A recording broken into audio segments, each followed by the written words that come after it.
Assalamualaikum warahmatullahi wabarakatuh. Perkenalkan, nama saya Divani Ardianti Putri dengan NIM 205001110152, kelas Manajemen Pemasaran 1E.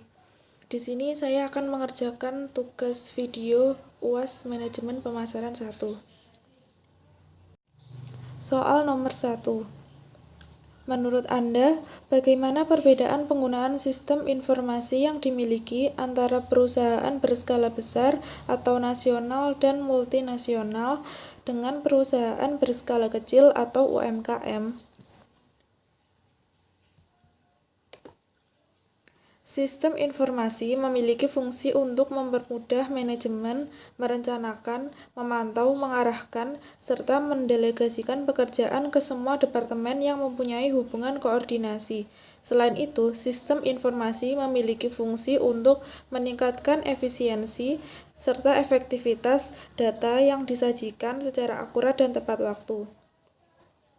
Poin utama penggunaan sistem informasi pada perusahaan berskala besar yaitu mendorong perusahaan untuk sadar bahwa data informasi perusahaan dapat dikelola dengan lebih baik, serta mengendalikan kinerja bisnis supaya lebih cepat dengan pendayagunaan waktu yang efektif dan maksimal.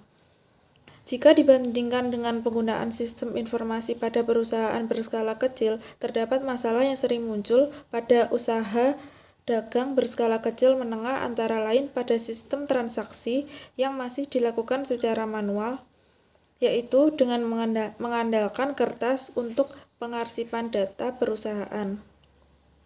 Tentu saja hal yang demikian akan mempersulit dalam pengontrolan data transaksi dan laporan keuangan. Diperlukan suatu sistem aplikasi yang bisa membantu mengolah data transaksi beserta laporannya, yang bisa menyajikan informasi yang berguna bagi pihak yang berkepentingan untuk mengatasi masalah tersebut.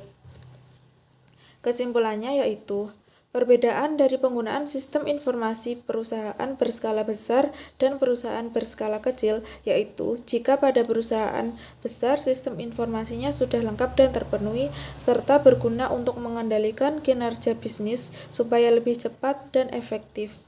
Jika dibandingkan dengan perusahaan kecil, sistem informasi masih kurang penggunaannya. Yang menonjol yaitu sistem informasi akuntansi. Transaksi masih dilakukan secara manual, kurang adanya alat canggih sehingga mempersulit kinerja bisnis dalam pengontrolan data transaksi dan laporan keuangan. Soal nomor 2, bagaimana cara Anda mengidentifikasi pesaing usaha Anda berdasarkan lingkungan pemasaran dan persaingan pasar pada pasar online atau marketplace dan pasar offline atau pasar konvensional, ruko, toko, retail, dan lain-lain? Yang pertama yaitu melakukan riset dan menentukan target pasar. Bisa dilakukan dengan melakukan riset terhadap konsumen dan kompetitor. Riset konsumen menjadi penting karena dapat membantu mengetahui bagaimana perilaku konsumen, apakah bisnis yang akan kita bangun dibutuhkan dan berapa banyak konsumennya. Untuk pebisnis pemula, riset pasar sederhana bisa dilakukan dengan wawancara, diskusi, atau paling mudah dengan survei online.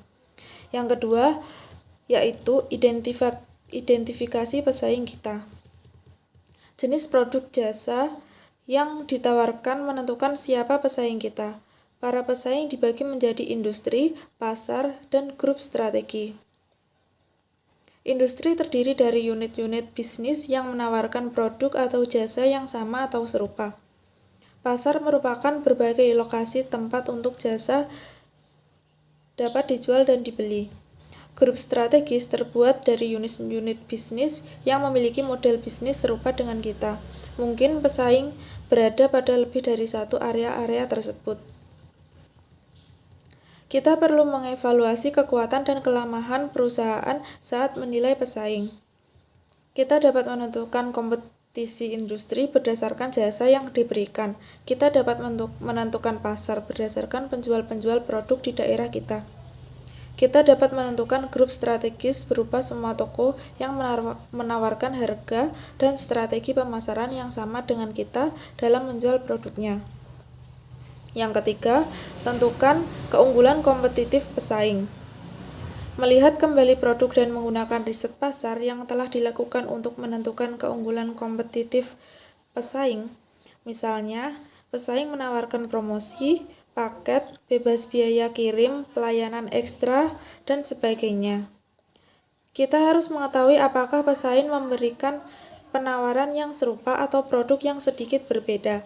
Mengetahui keunggulan dan kelemahan kompetitif pesaing akan memberikan awal yang menyusun program pemasaran lokal. Yang keempat, bandingkan diri sendiri dengan para pesaing. Masukkan kekuatan dan kelemahan setiap pesaing yang telah diteliti secara berdampingan. Jujur perihal seberapa baik kita bisa berkompetisi dengan pesaing kita bisa memperkuat kelemahan dan menyusun strategi pemasaran dengan cara melengkapi analisis SWOT.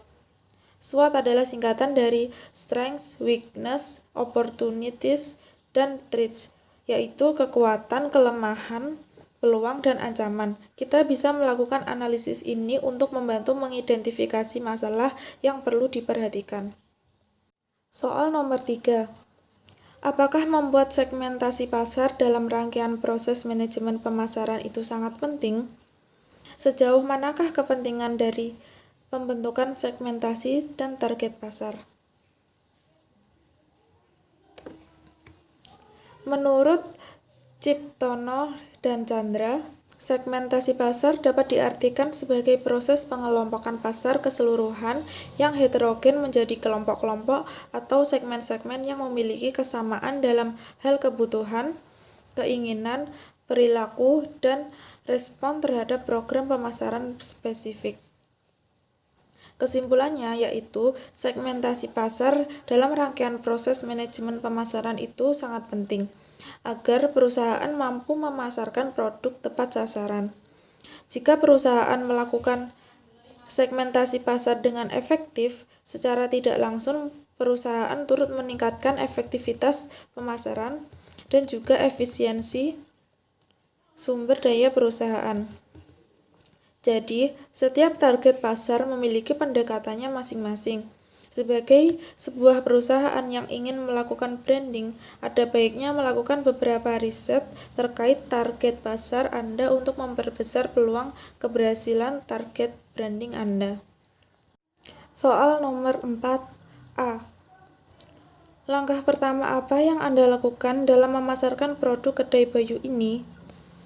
Yang pertama, menggunakan kemasan produk yang eye-catching. Visualisasi kemasan memiliki andil yang cukup penting dalam mengemas produk makanan yang Anda jual. Dengan menggunakan kemasan yang menarik mata, calon pembeli pun akan menjadi lebih tertarik untuk mencoba atau mencicipi produk makanan Anda. Saat ini, ada banyak sekali referensi kemasan produk makanan yang bisa Anda jadikan contoh. Disesuaikan dengan target konsumen Anda. Sebagai contoh, apabila target konsumen Anda adalah para Gen Z dan produk Anda yang jual berupa cookies dan makanan ringan, Anda bisa menggunakan kemasan dengan desain yang colorful sehingga memiliki kesan ceria. Yang kedua, menampilkan foto produk yang maksimal. Foto produk juga merupakan salah satu elemen terpenting dalam memasarkan produk kuliner Anda. Untuk mendapatkan hasil foto produk yang maksimal, Anda bisa menggunakan jasa fotografer handal yang dapat menangkap gambar produk makanan Anda dari angle yang terbaik. Yang ketiga, pasarkan bisnis kuliner melalui media sosial. Selain website, Anda juga harus memanfaatkan penggunaan media sosial sebagai wadah untuk memasarkan bisnis kuliner Anda. Tak hanya dapat membantu memangkas biaya seperti menyewa tempat, media sosial terbukti dapat membantu strategi pemasaran produk makanan Anda secara lebih efektif dan luas. Beberapa contoh media sosial yang bisa Anda gunakan untuk mempromosikan bisnis kuliner Anda adalah Instagram Shopee, Facebook Marketplace, dan Google for Retail. Yang keempat, gunakan layanan pesan antar. Salah satu kemudahan yang ada pada saat ini adalah tersedianya layanan pesan antar makanan yang dapat membantu bisnis kuliner Anda untuk lebih dekat dengan pelanggan. Dengan adanya layanan pesan antar atau delivery food seperti GoFood, Gojek, GrabFood, dan ShopeeFood, pelanggan Anda dapat membeli produk makanan Anda kapanpun ia mau hanya melalui genggaman smartphone saja. Yang kelima, lakukan promosi yang unik dan menarik. Menggunakan strategi promosi yang unik dan anti-mainstream dapat mendatangkan calon konsumen yang lebih banyak untuk bisnis Anda. Pada bagian ini, Anda dituntut untuk menjadi lebih kreatif agar dapat menimbulkan rasa penasaran kepada khalayak luas. Soal nomor 4B. Bagaimana cara menentukan segmen dan target pasar agar konsumen yang ada di kedai Bayu sesuai sasaran?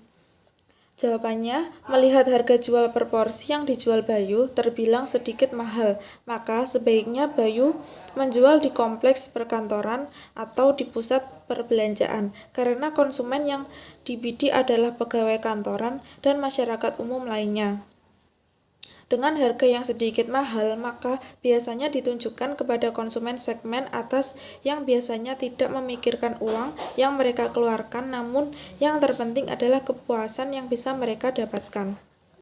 Soal nomor 4C. Apa dan bagaimana saran untuk Bayu dalam menjalankan kedai ini ke depannya? Saran saya yaitu harus melakukan evaluasi respon pasar. Jika strategi pasar sudah berjalan dan menghasilkan penjualan, perusahaan perlu mengetahui respon konsumen, khususnya terutama kekurangan produk yang perusahaan miliki. Catat semua respon pasar untuk pengembangan produk yang lebih baik di kemudian hari. Terima kasih. Berikut jawaban UAS Manajemen Pemasaran 1 dari saya. Jika ada kurang lebihnya, saya mohon maaf. Wassalamualaikum warahmatullahi wabarakatuh.